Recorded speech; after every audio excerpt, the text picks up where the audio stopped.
Halo teman-teman, dalam video ini teman-teman bakal dengerin kisah inspiratif berakhlak ASN yang dimiliki Jenderal Hugeng. Jenderal Polisi Purnawirawan Hugeng Iman Santoso lahir di Pekalongan pada 14 Oktober 1921. Nama lahirnya adalah Iman Santoso. Nama Hugeng diambil dari kata bugel, berarti gemuk, karena tubuhnya gemuk semasa kecil. Jenderal Hugeng adalah salah satu contoh tokoh kepolisian Indonesia yang pernah menjabat sebagai Kepala Kepolisian Negara. Beliau terkenal sebagai polisi paling berani dan jujur di Indonesia. Hugeng hidup pada era di mana banyak pejabat pemerintah yang korupsi. Presiden Gus Dur pernah mengatakan bahwa hanya ada 3 polisi jujur di negara ini: polisi tidur, patung polisi, dan Hugeng. Adapun nilai berakhlak yang ada dalam sosok Jenderal Hugeng Iman Santoso antara lain: yang pertama, berorientasi pelayanan. Saat sudah menjadi Kapolri dengan pangkat Jenderal berbintang 4, Hugeng masih turun tangan mengatur lalu lintas di perempatan. Hugeng berpendapat seorang polisi adalah pelayan masyarakat. Dari mulai pangkat rendah sampai tertinggi, tugasnya adalah mengayomi masyarakat. Kemudian ada akuntabel.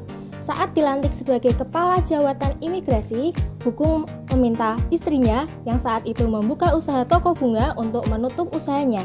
Hal ini dilakukannya untuk mengurangi benturan kepentingan antara pihak yang berurusan dengan imigrasi dengan memesan kembang pada toko bunga milik istrinya. Yang ketiga ada nilai kompeten.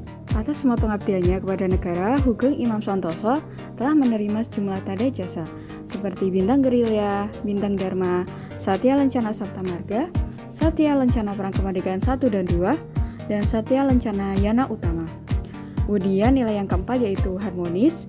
Jenderal Hugeng tidak mau dikawal khusus karena ingin rumahnya selalu terbuka untuk rakyat. Kemudian yang nomor 5 ada loyal.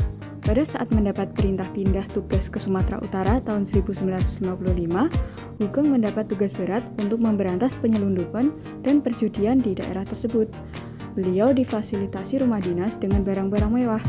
Ternyata barang itu lagi-lagi hadiah dari para bandar judi. Apa tindakan Hugeng? Dia memerintahkan polisi pembantunya dan para kuli angkut mengeluarkan barang-barang itu dari rumahnya. Bagi Hugeng itu lebih baik daripada melanggar sumpah jabatan dan sumpah sebagai polisi Republik Indonesia. Kemudian adaptif. Hugeng mengubah beberapa bidang yang menyangkut struktur organisasi di tingkat Mabes Polri agar menjadi lebih dinamis dan komunikatif. Yang terakhir ada nilai kolaboratif.